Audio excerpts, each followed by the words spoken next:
हाँ जी बच्चों, तो आज मैं इस वीडियो लेक्चर में आज मैं बताऊंगा आपको गैस्ट्रुलेशन के बारे में। गैस्ट्रुलेशन क्या होता है, इसका पूरा मैकेनिज्म क्या है ना।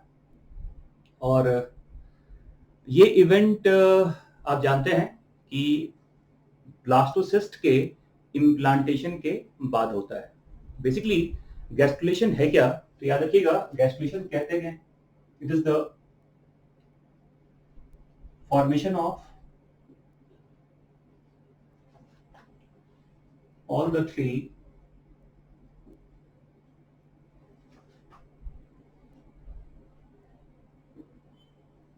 germinal layers,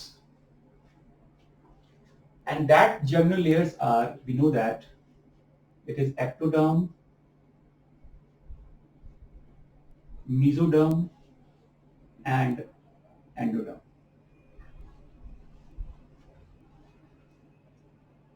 As we know that we are human beings are triploblastic animal, and triploblastic animals means, आपको ये पता है कि एनिमल किंगडम में एनिमल्स जो क्लासिफाई किया गया वो दो तरह के होते हैं, डिप्लोब्लास्टिक या ट्रिप्लोब्लास्टिक कहा जाता है। तो जिस एनिमल में आप एक्टोडर्म और एंडोडर्म की बात करते हैं वो डिप्लोब्लास्टिक होता है, और जिस एनिमल में एक्टोडर्म भी है, मेसोडर्म भी है, एंडोडर्म भी है, उसे ट्रिप्लोब्लास्टिक एनिमल कहा जाता है। और हायर एनिमल्स अगर आप देखेंगे, अगर किंगडम का क्लासिफिकेशन का पार्ट याद हो, तो प्लेटे हेलमिंथिस ऑनवर्ड जितने भी फाइलम है एनिमल किंगडम में वो ट्रिप्लोब्लास्टिक हैं। और उन सब में एक बेसिक जो जर्मिनल लेयर होता है, एक्टो मेसो एंडो, ये सारा फॉर्मेशन एम्ब्रियोनिक डेवलपमेंट के टाइम पे होता है ना। जैसे ह्यूमन बींग्स की बात करें तो आपको पता है कि फर्टिलाइजेशन कहाँ पे होता है, फैलोपियन ट्यूब में, और क्या बनता है, जाइगोट। ये जाइगोट आप जानते हैं पहले मोरुला में कन्वर्ट होता है, मोरुला फिर ब्लास्टोसिस्ट बनता है, और ये ब्लास्टोसिस्ट यूट्रस के एंडोमेट्रियम में जाकर इम्प्लांट हो जाता है। Implantation occurs in fundic part of uterus normally, है ना। और आपको पता, देखो अगर ये ब्लास्टोसिस्ट है तो एंडोमेट्रियम से पूरी तरह से ये कवर्ड है। आप देखिए ये जो कवरिंग देख रहे हैं आप, ये क्या है, ये एंडोमेट्रियल टिश्यूज है, और ये टिश्यूज काफी ज्यादा ग्लैंडुलर होता है, जो इनिशियली एक न्यूट्रिशन भी सब प्रोवाइड करता है ग्रोइंग इम्ब्रियो को, है ना। तो ये तो मैंने पहले के वीडियो में डिस्कस किया हुआ था कि कैसे ब्लास्टोसिस्ट इम्प्लांट होता है, उसका पूरा प्रोसेस क्या है। और इम्प्लांट होने के बाद अब एक इवेंट है गैस्ट्रुलेशन, जिसमें हम डिस्कस करेंगे कि तीनों जर्म्स लेयर हमारे बॉडी के फॉर्म कैसे करते हैं, है ना। तो देखो सबसे पहला इवेंट क्या है कि ये अब जो भी चीजें हो रही हैं ये सब यूट्रस के एंडोमेट्रियल टिश्यूज के अंदर ही हो रहा है। ये समझ में आ गया आपको। और जैसे गैस्ट्रुलेशन का जो सबसे पहला एक इवेंट है, ह्यूमन बींग्स की बात करें तो सबसे पहला जो टर्म यूज करते हैं, देखो वो होता है formation of bilaminar disc, formation of bilaminar disc, और इसी को एम्ब्रियोनिक डिस्क भी कहता है।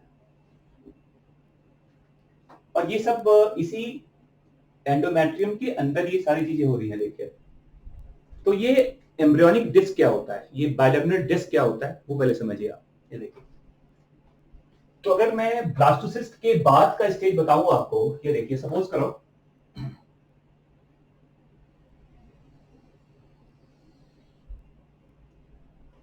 ये मान लो ब्लास्टोसिस्ट है जो एंडोमेट्रियम के अंदर है, और आपको पता है कि ब्लास्टोसिस्ट के पेरिफेरी पे जो सेल्स की लाइनिंग होती है,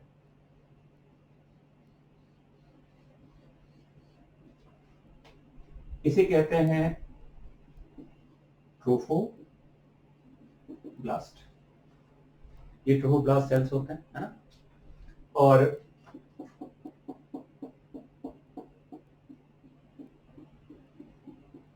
ये पता है आपको कि ये जो यहाँ पर आप ब्लैक वाला पार्ट आप देख रहे हैं, इसे क्या कहते हैं? इसे इनर सेल मास कहा जाता है।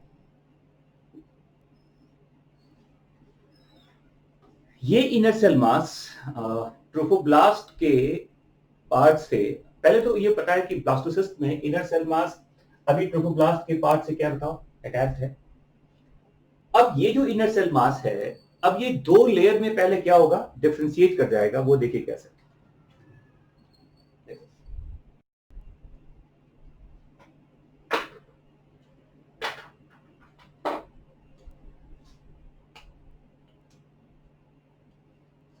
इनर सेल मास जो आप देख पा रहे हैं यहाँ पर, ये इस तरह से देखो यहाँ पर,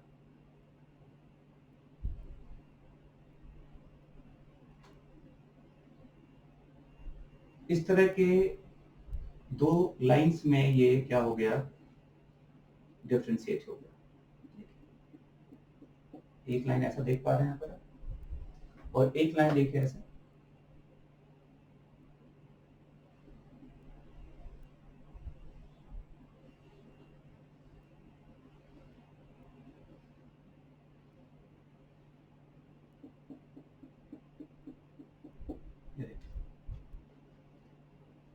तो यहाँ पर देखिए, जो ये नीचे का आप ये रेड वाला पार्ट आप देख पा रहे हो, इस लेयर को कहते हैं हाइपोब्लास्ट, और ये जो ऊपर का पार्ट आप देख पा रहे हैं, इसे कहते हैं ईपीब्लास्ट। और इसी को बाइलेमिनर डिस्क कहा जाता है। बाई मतलब डबल होता है, तो दो लेयर का ये डिस्क है एक्चुअली, है ना। नीचे वाले लेयर का नाम हाइपोब्लास्ट है, ऊपर वाले लेयर का नाम ईपीब्लास्ट है। और ये जो कैविटी आप देख पा रहे हैं, ये कैविटी आपको पता है इस कैविटी को क्या बोलते हैं? इस कैविटी को ब्लास्टोसील कहा जाता है। ठीक है। अब ये जो क्या फॉर्म कर गया, इसे कहते हैं bilaminar disc, epiblast and hypoblast. मतलब इनर सेल मास जो था वो दो पार्ट में डिफरेंशिएट कर गया। देखो मतलब ये आप देखिए, ये दोनों लेयर कहां से बना है? ये बना कहां से? ये किसका पार्ट है? ये इनर सेल मास का एक पार्ट होता है। क्लियर? अब इस दो लेयर के बनने के बाद जो इसका जो नेक्स्ट इवेंट है, अब वो देखिए क्या है इसमें।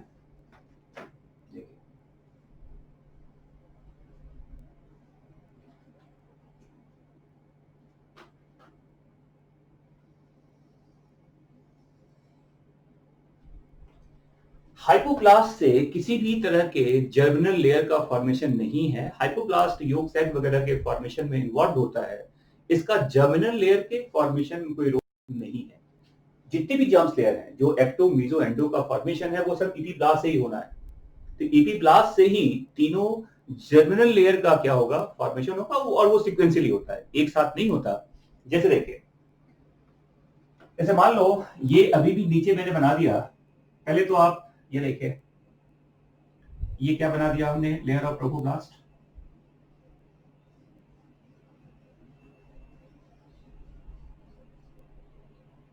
और ये हमने देखा सही है, हाइपोब्लास्ट का स्ट्रक्चर है मान वैसे ही।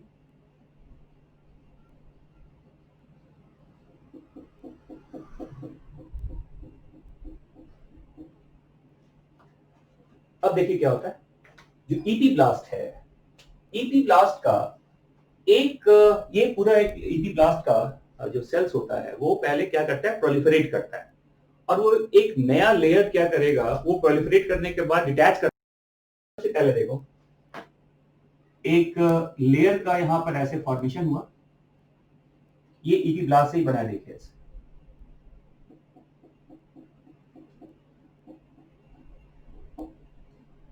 और इसके ऊपर अभी भी जो, अब जैसे मान लो ये एक लेयर है, और इसके ऊपर मैं एक और ऐसे लेयर बना दूं, ये देखिए,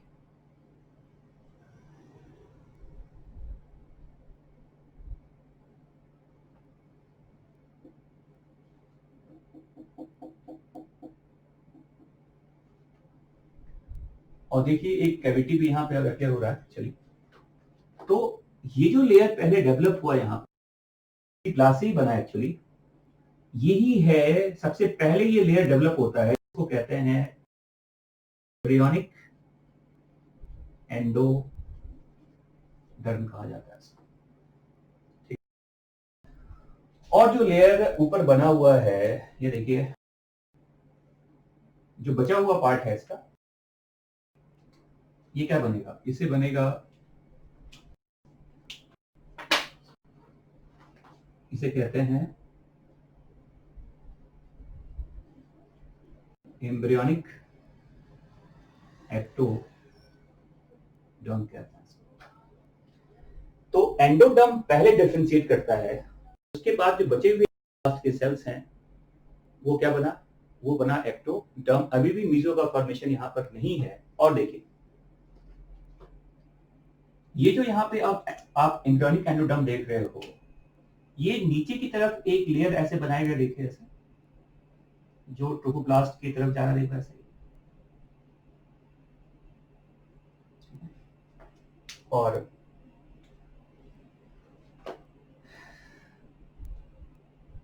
ये जो ट्रोफोब्लास्ट का पार्ट होता है, इसी से देखिए एक इस तरह का लेयर यहाँ पर ऐसे बना, और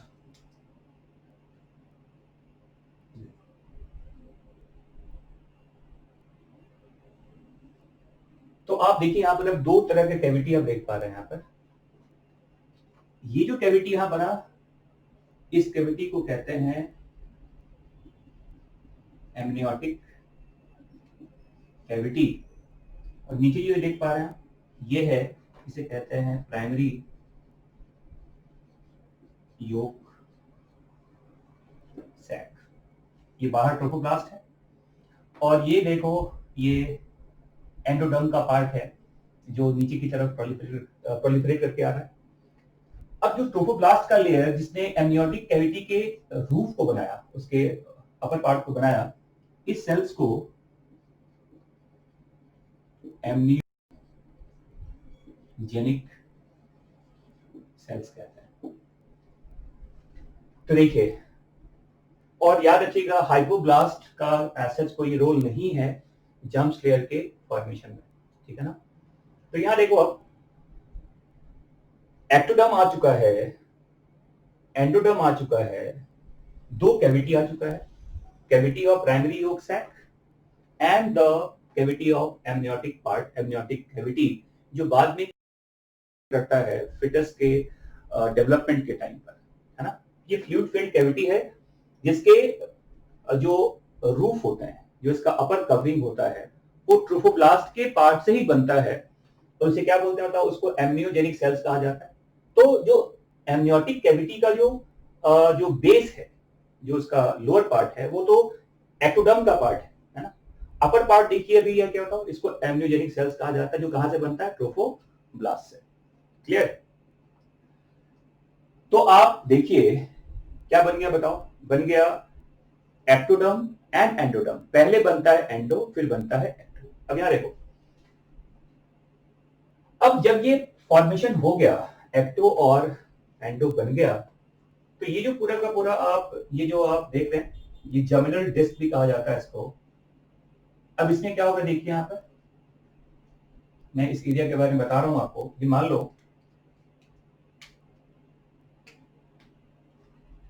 ये मान लिया जाए ऐसे, देखो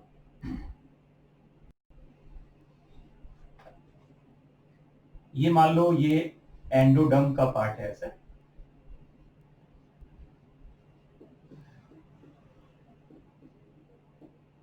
और ऊपर ये मान लो ये हमने क्या बनाया, एक्टोडर्म। देखिए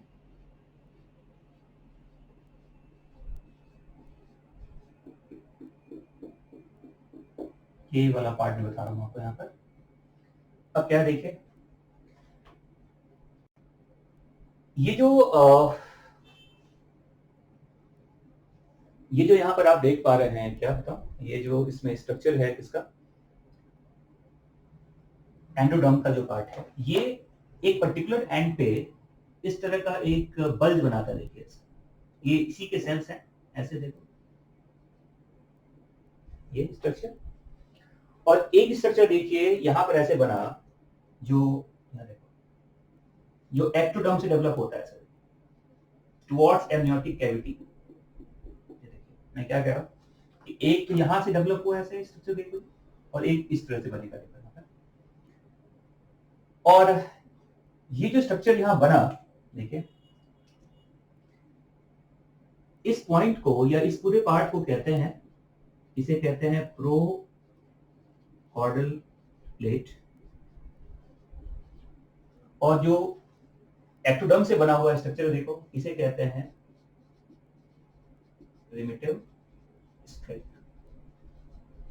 That streak is formed towards the amniotic cavity, and that procaudal plates develop towards the primary yolk sac। ठीक है, और यही एक्चुअली बच्चे का हेड टेल एक्सिस भी होता है। फिटस का जो हेड टेल पोजीशन कहते हैं कि बच्चे का हेड किधर होगा, बच्चे का टेल का पार्ट किधर होगा, तो जिधर ये प्रोकॉर्डल प्लेट है ये बच्चे का हेड एंड होता है, और जिधर प्रिमिटिव स्ट्रिक होगा ये फिटस का टेल एंड कहा जाता है।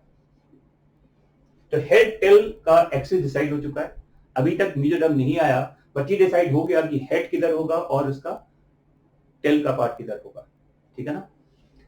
अब क्वेश्चन यहां पर ये है कि जब ये यहां पे प्रोकॉर्डल प्लेट भी बन गया, प्रिमिटिव स्ट्रिक भी बन गया, उसके बाद का पूरा अब स्ट्रक्चर कैसा होगा वो देखिए पहले डायग्राम में। आप यहां देखिए,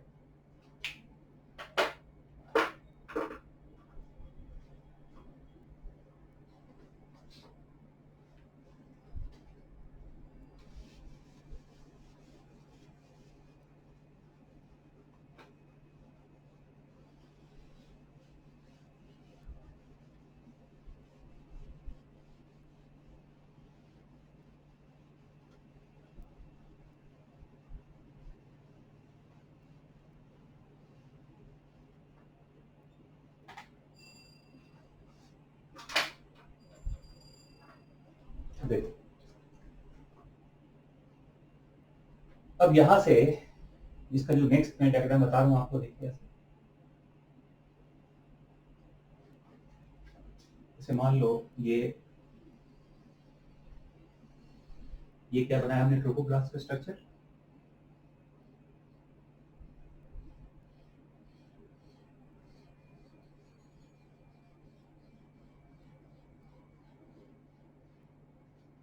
ठीक है, और ये मान लो हमने बनाया, ये मान लो ये क्या है, ये है एंडोडर्म का लेयर,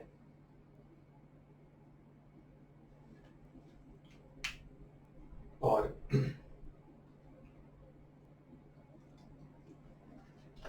ये मान लिया जाए हमने बनाया एक्टोडर्म का स्ट्रक्चर। ठीक है, और नीचे ये क्या बनाया हमने, prochordal plate towards the primary yolk sac, और यहां बनाया हमने क्या, प्रिमिटिव स्ट्रिक। ठीक है, और मैंने बताया था ये जो स्ट्रक्चर है अभी ये इस तरह से ये इसको कवर किया हुआ है, और एक हमने बनाया ऐसे इस तरह स्ट्रक्चर देखो,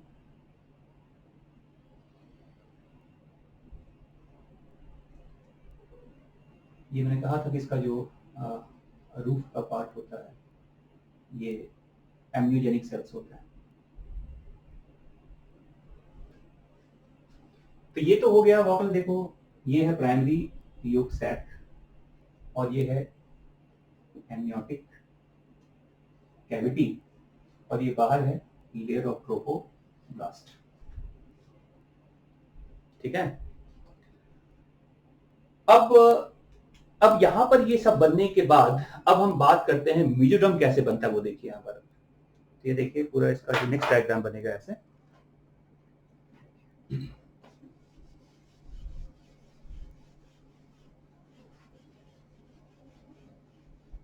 एक्चुअली मेसोडर्म के फॉर्मेशन में होता क्या है, जो प्रिमिटिव स्ट्रिप के जो सेल्स होते हैं,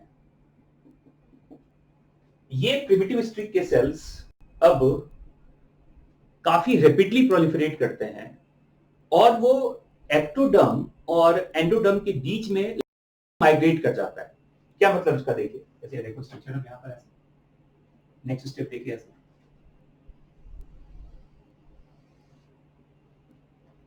ये बता दिया मैंने वगैरह। यहाँ देखो, ये मान लो ये है एंडोडर्म का स्ट्रक्चर और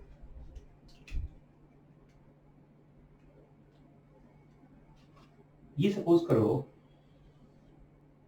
यहां पर ये एक्टोडर्म का पार्ट है एक्चुअली, और यहीं पर ये प्रिमिटिव स्ट्रिप है।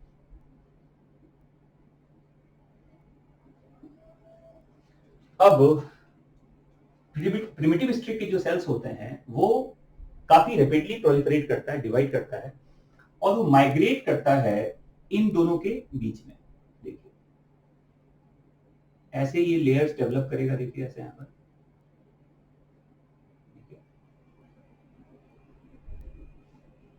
और ये जो लेयर यहां बना, इसी लेयर का नाम अब क्या बताओ, इसे कहते हैं मेसोडर्म। ये एम्ब्रियोनिक मेसोडर्म है, ये है ना, क्या बोलते हैं इसको, एम्ब्रियोनिक मेसोडर्म। और बाकी तो आप यहां जानते हो, ये देखो ये स्ट्रक्चर ऐसे डेवलप हुआ, एंडोडर्म का ये पार्ट था, ऊपर ये मान लो ये पूरा एम्नियोटिक कैविटी का पार्ट है ना, और जो ट्रोफोप्लास्ट का पार्ट है वो देखिए यहाँ पर, ये जो ट्रोफोप्लास्ट का पार्ट है यहाँ पर, ये अब एक नए लेयर का, नए टिश्यूज का कह सकते हैं, ऐसा एक पूरा बनाकर, देखो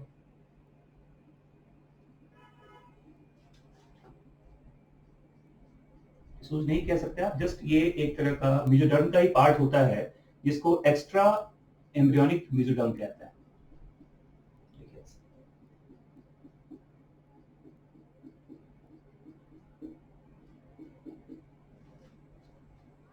ठीक है, तो बताओ अब यहां पर तीनों लेयर्स बन गए। ये है एक्टो, मीजो और ये है एंडो, मतलब मीजो का फॉर्मेशन एक्टोडर्म वाले पार्ट से ही होता है, ये समझ में आ गया आपको। और ट्रोफोप्लास्ट के नीचे जो देख पा रहे हैं आप, इस स्ट्रक्चर को कहते हैं, इसे कहते हैं एक्स्ट्रा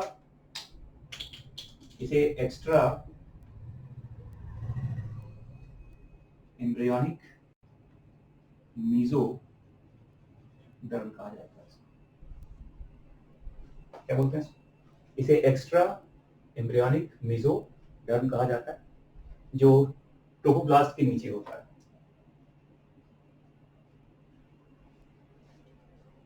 तो ये देखिए क्या बन गया, ऑल द 3 जर्मिनल लेयर्स, और 3 जर्म्स लेयर का बनना ही ये गैस्कुलेशन का पार्ट है ना। ये क्या हो गया बताओ, 3 जर्मिनल लेयर्स कहते हैं इसको। ये अभी भी योग सैक की कैविटी है, और ये क्या बताओ, इसे कहते हैं एमनियोटिक कैविटी। क्लियर। अब क्वेश्चन यहां पर ये है कि ये सब बनने के बाद अब मैं बता रहा हूं आपको कि कैसे डेवलप होता है, जिसको एक्स्ट्रा एम्ब्रियोनिक मेम्ब्रेन कहते हैं। देखिए फिटस जो डेवलप होगा, वो तो फॉर्मेशन यहीं पे होना है, इसके अलावा जितने भी कवरिंग्स हैं इसके, वो सब क्या बनेगा, उसे कहते हैं एक्स्ट्रा एम्ब्रियोनिक मेम्ब्रेन, जो 4 तरह के होते हैं, आपको पता है। उसको क्या कहते हैं, उसको कहते हैं कोरियन, एमनियन, है ना, yolk sac allantois, and how it is formed, अब मैं बता रहा हूँ आपको यहाँ पे देखिए।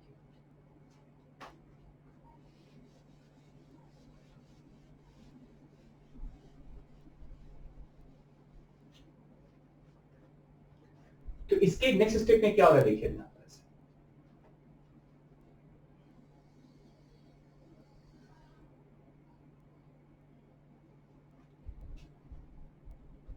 तो पहले आप वो सारे लेयर्स बना लीजिए ऐसे,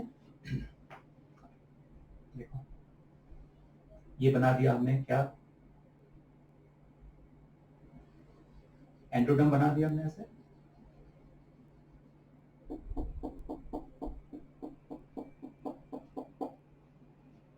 और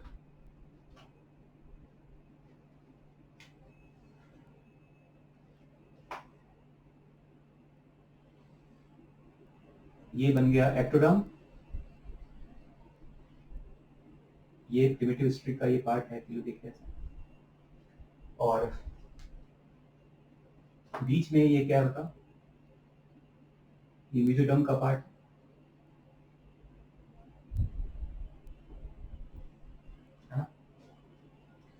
और ये जो यहाँ पे आप देख पा रहे हो, ये जो एक्स्ट्रा एम्ब्रियोनिक मेसोडर्म था, और ये भी पता है कि एक कैविटी ऐसे बना हुआ है यहाँ पर, और एक कैविटी ऐसे बना हुआ है, ठीक है। और अब देखिए ये जो यहाँ पर आप देख पा रहे हो, ये जो यहाँ पे एक्स्ट्रा एम्ब्रियोनिक मेसोडर्म होता है, ये अब स्प्लिट करेगा, ये दो लेयर्स में क्या होता है, ये स्प्लिट कर जाता है। वो कैसे देखिए, एक लेयर तो देखो ऐसे ये पूरा है, देखिए ऐसे,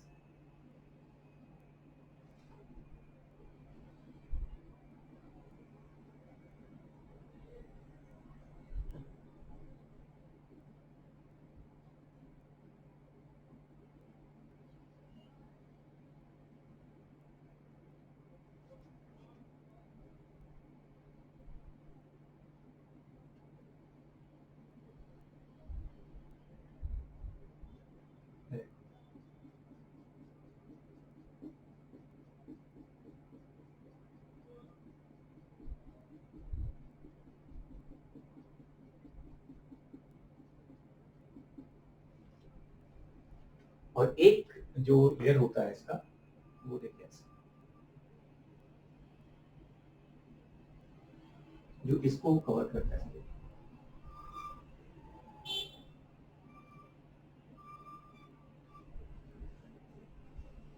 ठीक है। तो यहाँ क्या हुआ, इसे कहते हैं, अगर आप टर्म पूछें तो यहाँ क्या हुआ, splitting of extra embryonic mesoderm, और ये दो लेयर में स्प्लिट हो गया। कौन कौन से लेयर देखो, ये जो आप बाहर की तरफ देख पा रहे हैं ये लेयर, इसे कहते हैं parietal, parietal extra embryonic mesoderm, और इसी को कहा जाता है सोमैटो एक्स्ट्रा मेसोडर्म। और एक लेयर यहां से विसरल विसरा एम्ब्रियोनिक मेसोडर्म, और इसी को कहा जाता है, इसे कहते हैं स्प्लैंचोप्यूरिक, एक्स्ट्रा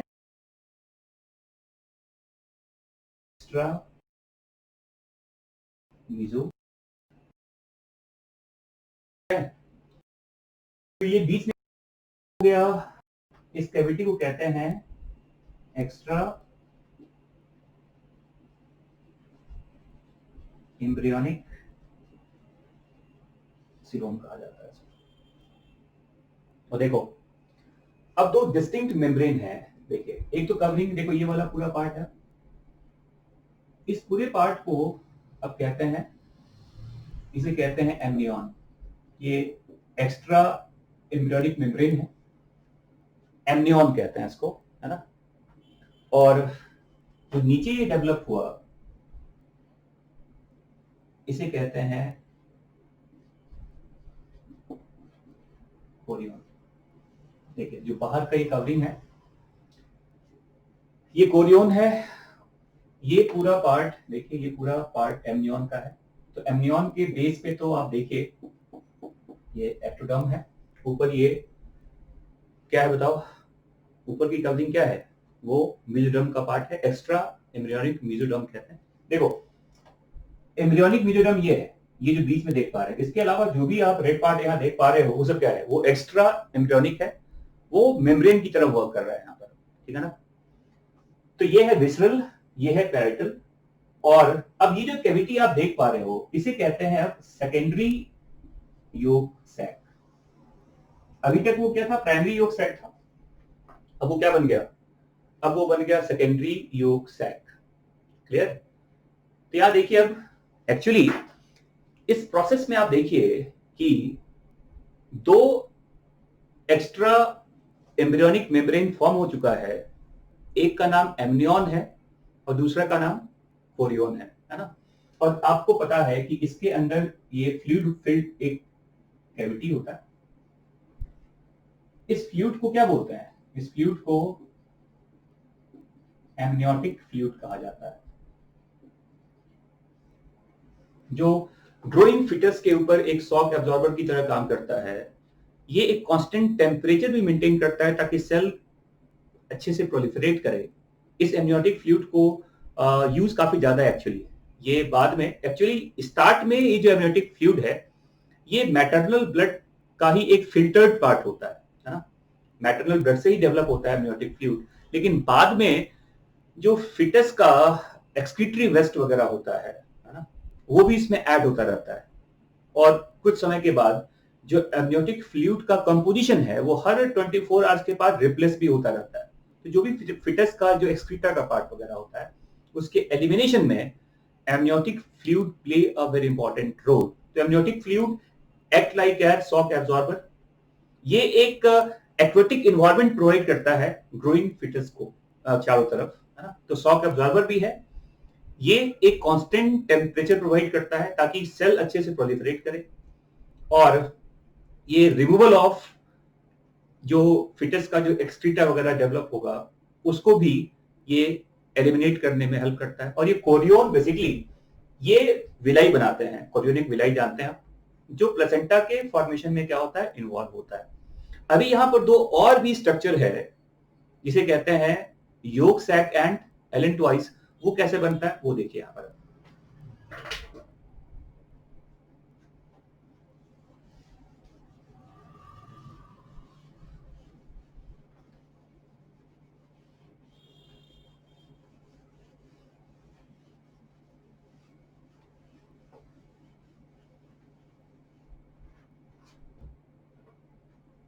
ये देखो,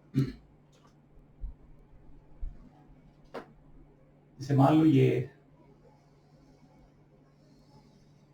ट्रोफोब्लास्ट का आउटर लेयर है ये, और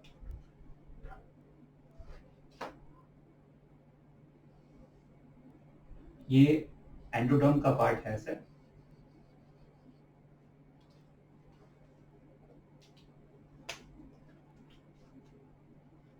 ये मान लो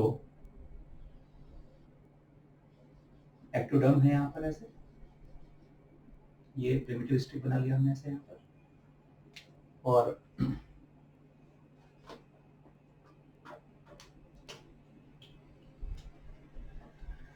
ये बना लिया हमने यहाँ पे एम्ब्रियोनिक मेसोडर्म, ठीक है।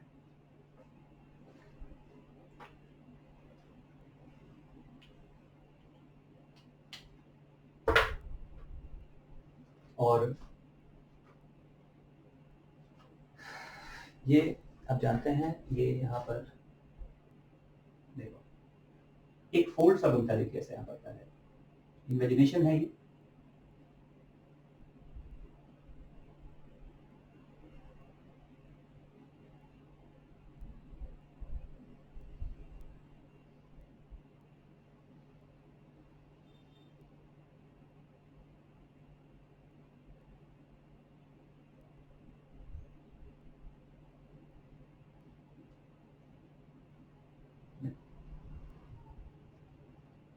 और बाहर ये एमनियोटिक कैविटी का एक पूरा पार्ट बन गया ऐसे। और देखिए यहाँ जो अब देखो, एक तो लेयर मैंने कहा था कि जो एक्स्ट्रा एम्ब्रियोनिक मेसोडर्म का पार्ट है वो ऐसे बना दूं।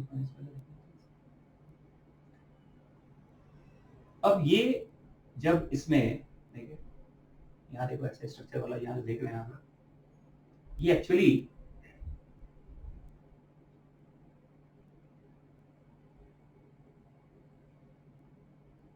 अब इसी का ये आप देख सकते हो,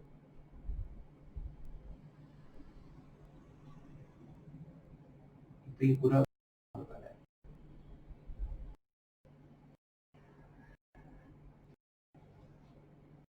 एक लाइन देखिए ऐसे, ये इसको कवर कर रहा है ऐसे।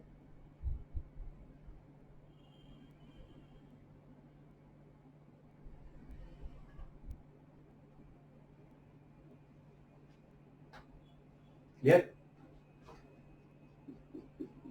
अब देखिए यहाँ पर ऐसे,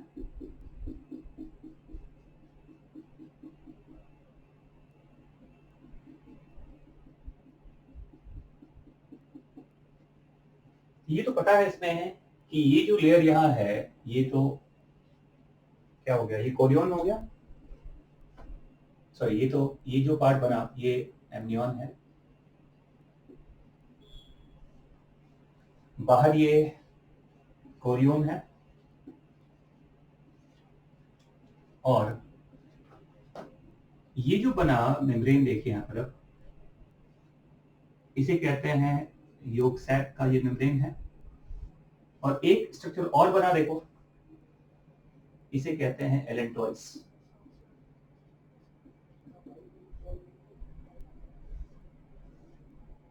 क्या कहते हैं इसको? इसे एलेंटॉइस कहा जाता है। तो ये चार हो गए देखो, amnion, chorion, yolk sac and allantois. और ये तो पता है ये कैविटी है, जिस कैविटी को एक्स्ट्रा एम्ब्रियोनिक सीलोम कहते हैं। तो योग सैक और जो एलेंटॉइस होता है उसका अगर मेम्ब्रेन पूछा जाए आपसे, जैसे कोरियन की बात करेंगे तो कोरियन के बाहर क्या है, ये ट्रोपोप्लास्ट है, और ये अंदर क्या है, ये है एक्स्ट्रा एम्ब्रियोनिक मेसोडर्म, कौन सा, पैराइटल वाला जो होता है।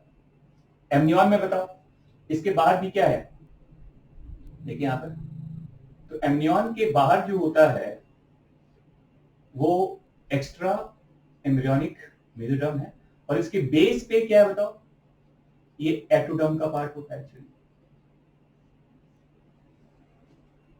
ये क्वेश्चन आया भी था आपके एग्जाम में पहले कि एमनियन के फॉर्मेशन में क्या क्या इन्वॉल्व है, तो ये एक्स्ट्रा एम्ब्रियोनिक मेसोडर्म है और क्या होता है, एक्टोडर्म होता है। जबकि योग सैक में देखिए आप एंडोडर्म है, कई इसको आप एक्स्ट्रा एम्ब्रियोनिक एंडोडर्म भी कह सकते हैं, क्योंकि ये एम्ब्रियो के बाहर की तरफ है ये। और बाहर क्या बताओ, ये जो रेड वाला पार्ट है ये कौन सा है, ये है एक्स्ट्रा एम्ब्रियोनिक मेसोडर्म, कौन सा, विसरल जो होता है, स्पेंचोपेडिक वाला पार्ट होता है, और यही चीज एलेंटॉइस का भी होता है। तो एलेंटॉइस और योग सैक का जो स्ट्रक्चरल पार्ट है वो एक जैसा ही होता है ना। और योग सैक का बहुत ज्यादा विविपेरस एनिमल्स में ज्यादा यूज नहीं है, जो ओविपेरस मैमल्स वगैरह होते हैं आप जानते हैं, जो प्रोटोथेरियंस वगैरह हैं, है ना, वहां पर yolk sac play a very important role. Even कहते हैं योग सैक वगैरह जो होता है ये रेप्टाइल्स में, बर्ड्स में बहुत ज्यादा इंपॉर्टेंट रोल प्ले करता है एम्ब्रियो की डेवलपमेंट में। ह्यूमन बींग्स में ऐसा इसका बहुत ज्यादा सिग्निफिकेंस नहीं है। हाँ, योग सैक वगैरह इनिशियली कहते हैं, योग सैक के जो सेल्स वगैरह होते हैं ये आरबीसी वगैरह के फॉर्मेशन में क्या होता है, ये इन्वॉल्व होता है। और जो एलेंटॉइस है ये ऑलमोस्ट वेस्टिजियल है ह्यूमन बींग्स में। और एलेंटॉइस का जो पूछा जाए रोल क्या है, तो एलेंटॉइस के जो क्योंकि एलेंटॉइस एक वैस्कुलर पार्ट है जबकि कोरियन ए वैस्कुलर होता है, तो जो प्लेसेंटा फॉर्म करेगा, तो प्लेसेंटा के फॉर्मेशन में जो आप कहते हैं जो अम्बिलिकल कॉर्ड वगैरह बनता है, अम्बिलिकल कॉर्ड जो फिटस को प्लेसेंटा से कनेक्ट करेगा, तो एलेंटॉइस के जो ब्लड वेसल्स होते हैं वो कोरियन को वैस्कुलर करने में हेल्प करता है, और आप कह सकते हो कि एलेंटॉइस का जो रोल है ये अम्बिलिकल कॉर्ड के ब्लड वेसल्स के फॉर्मेशन में इन्वॉल्व हो जाता है। ऑल्दो एलेंटॉइस एक तरह का वेस्टिजियल पार्ट है अगर बात करेंगे ह्यूमन बींग्स की डेवलपमेंट की, तो वो मैं डिस्कस करूंगा बाद में कि प्लेसेंटा कैसे बनता है। तो एलेंटॉइस का अगर पूछा जाए आपसे कि एलेंटॉइस का क्या रोल है, तो कह सकते हैं formation of blood vessel of umbilical cord, ये बताऊंगा कैसे बनता है।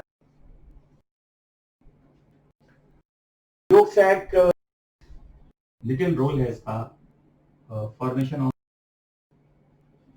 Early fetal blood cells, early fetal blood cells कहते हैं।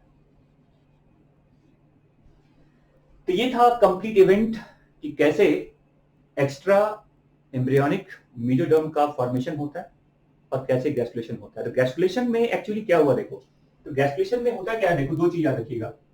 एक तो इसमें यूज करते हैं टर्म सेल प्रोलिफरेशन, और सेल्स प्रोलिफरेट करने के बाद वो एक उसपे एक डेफिनेट काइंड का मूवमेंट है, वो अलग अलग पोजीशन को एक्वायर करेगा डेवलपिंग एम्ब्रियो में, एंड दैट इज कॉल्ड, तो पहला तो ये प्रोलिफरेशन हो गया। सेकंड पॉइंट को कहते हैं मॉर्फो जेनेटिक मूवमेंट, जो दो तरह का आप पढ़ोगे, एक नाम यूज कर, वैसे ये आपके लिए इंपॉर्टेंट नहीं है, एक टर्म यूज करते हैं इपीबोली एंड इम्बोली।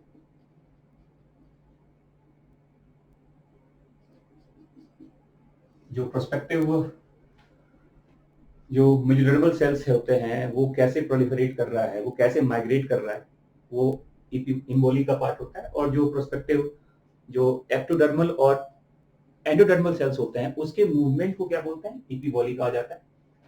तो ये जो दो मूवमेंट है, that movement is called morphogenetic movement. तो cell proliferation and the morphogenetic movement, इसी की वजह से क्या कंप्लीट हुआ, इवेंट ऑफ गैस्ट्रुलेशन। और गैस्ट्रुलेशन के साथ साथ मैंने क्या बता दिया, बताओ कि how 4 extra embryonic membrane formation takes place, and that is amnion, chorion, yolk sac and allantois. इसमें याद करना पड़ेगा आपको कि किस मेम्ब्रेन के फॉर्मेशन में कौन कौन से जर्मिनल लेयर्स का क्या है बताओ इन्वॉल्वमेंट है, एक्टो कहाँ होता है, मीजो कहाँ होता है, ये भी याद रखिएगा। तो ये क्वेश्चन यहाँ से पहले आपके एग्जाम में आ चुका है। अब मैं आपको नेक्स्ट वीडियो में बताऊंगा कि प्लेसेंटा कैसे बनता है, प्लेसेंटा के टाइप्स क्या होते हैं और प्लेसेंटा का फंक्शन क्या होता है।